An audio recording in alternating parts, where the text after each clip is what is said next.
माता पिता के लिए वो सबसे खुशी का दिन होता है जब वो अपने बच्चों के नाम से जाने जाते हैं और मुझे लगता है ये एक ऐसा रिश्ता है जहाँ पर किसी तरह का कोई कंपटीशन नहीं होता, किसी तरह की कोई झिझक नहीं होती। मेरे साथ एक ऐसे प्राउड फादर हैं और आप तो इन्हें जानते ही हैं, बहुत सारे नाम हैं इनके, हम एक्सप्लोर करेंगे। स्वागत है आपका एबीपी न्यूज़ पर।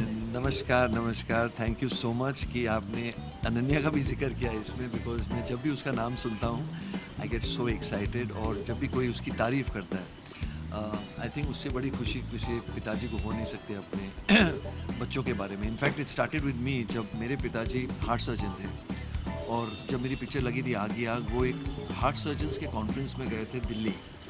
और वो कॉन्फ्रेंस छोड़ के उन्होंने मुझे एक एसटीडी कॉल किया घर के लाइन पे, तब मोबाइल्स नहीं होते थे, कि Chunky, today is the happiest day of my life. So I said, papa what happened? He says, today I was introduced as doctor Sharad Pandey, son of famous actor Chunky Pandey. Father I mean, yeah, sorry, whose son happens to be the famous Chunky Pandey, and he was so excited.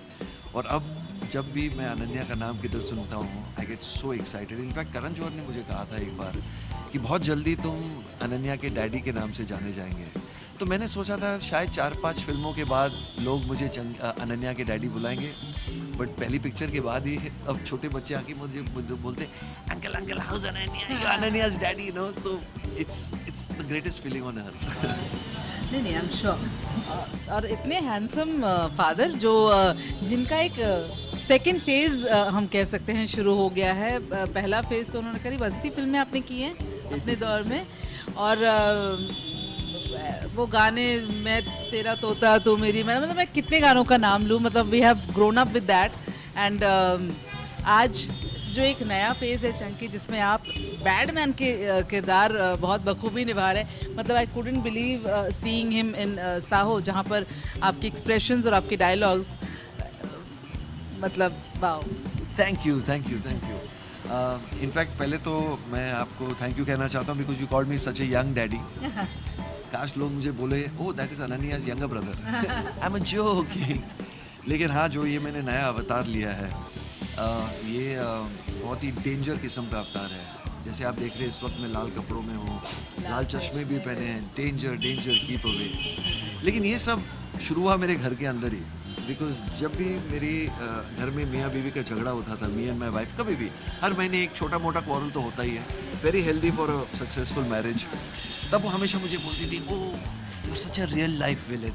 काश जो तुम ये हरकतें घर पे करते हो, अगर आप बड़े पर्दे पे करते तो एक दिन आपको Filmfare award, Oscar award, IIFA award, Zee award, कुछ अवार्ड मिल जाता है, बड़ा अवार्ड। मैं आज तक कोई बड़ा अवार्ड जीता नहीं हूँ, सिर्फ नॉमिनेट हुआ हूँ, बट एंड मोमेंट में सब फेल हो गया। तो मैंने सोचा यार, इफ़ माई वाइफ थिंक्स कि मैं इतना अच्छा विलन बन सकता हूँ, मैं अभी उसको प्रूव राइट कर ही देता हूँ। तो मैंने 2 साल पहले पिक्चर की थी बेगम जान।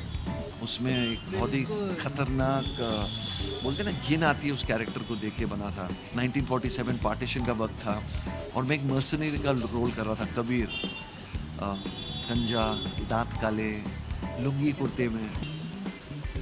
तो हाँ, ये मैं घिनौना कैरेक्टर था और इनफैक्ट इतना कमीना है कि विद्या बालन के कुत्तों को पकाकर बिरयानी बनाकर विद्या बालन को ही खिला देता है। तो that was a very horrible character.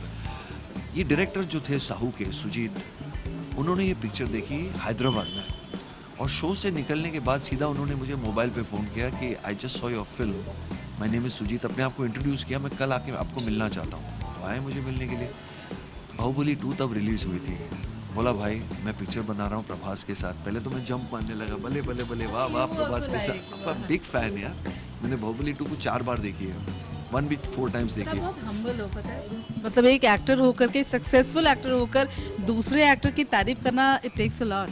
No, I love to celebrate people's success. हाँ, मैं चाहता हूँ कि सबकी फिल्में चले, बस मेरी कुछ ज़्यादा और चले। I am being truthful and I am not joking. तो ठीक है, तो मैंने बोला, अच्छा तो आपने बेगम जान देखी और आप चाहते हो कि मैं अभी विलेन बनूँ आपके पिक्चर में प्रभास के साथ। ऐसे भाई, वो तो है solid, you know, big strong, भगवान की तरह, गॉड है लिटरली, और मैं सिंगल पसली आदमी। इसे टेंशन मत रख, जो मैंने काम देखा बेगम जान में, मैं उसका डबल काम आपसे कराऊंगा इसमें, and I make you as deadly as possible. तो उसने मुझे सबके रोल, थैंक यू, तो उसने मुझे सबके रोल सुनाए, और जब मैं रोल सुन रहा था मुझे समझ में आया कि सब लोग इस पिक्चर में ग्रे कैरेक्टर्स हैं, खाली Devraj is a black character, ये है विलेन। तो मैंने बोला भाई आप बताओ आपको 2-4 साल चाहिए, 4 साल चाहिए, 100 दिन चाहिए शूटिंग के लिए, मैं तैयार हूँ। तो I really like the role. और बस फिर हुआ 2 साल में फिल्म बनी and I think it was great. ये ग्रे कैरेक्टर्स हो गए, अब Housefull 4 again Aakhri Pasta, right? So Aakhri Pasta is back. Yes yes, वो भी डबल रोल के अवतार में। क्या बात इट इज़ जो आप जानते हो जो पिछले 3 फिल्म्स में पास्ता था, मैं हाउसफुल जब भी बनती तो पास्ता होता है। In fact he is the only character जो दैट इज अ तड़का। तड़का, मेरे को लगता है इंडियन फिल्म की हिस्ट्री में जो 4 सीक्वल्स में आ चुका है। तो इसमें स्टोरी जैसे सब जानते हैं पुनर्जन्म की स्टोरी है। तो एक अभी पैदा होते हैं, कुछ 500 साल पहले पैदा होते हैं। तो प्रॉब्लम ये था कि 500 साल पहले पास्ता आएगा कैसे हिंदुस्तान में।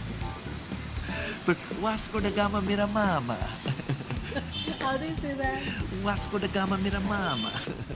एक डायलॉग जो आपके जीवन में बहुत आप बहुत ज़्यादा पसंद करते हो, एक नहीं एक्चुअली मैं 3 डायलॉग पूछूंगी आपसे। कल रात को मेरे रेस्टोरेंट में आखिरी पास्ता खाया, अभी वो आखिरी पास्ता निकलने का रास्ता ढूंढता है। मम्मा मिया, आई एम जोकिंग।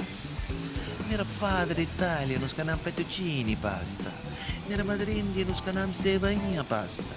मेरा सिस्टर चाइनीज, उसका नाम नूडल पास्ता। और मैं इस खानदान का Aakhri Pasta. Mamma mia, I am joking. Thank you so much, thanks. Thank you ji, thank you.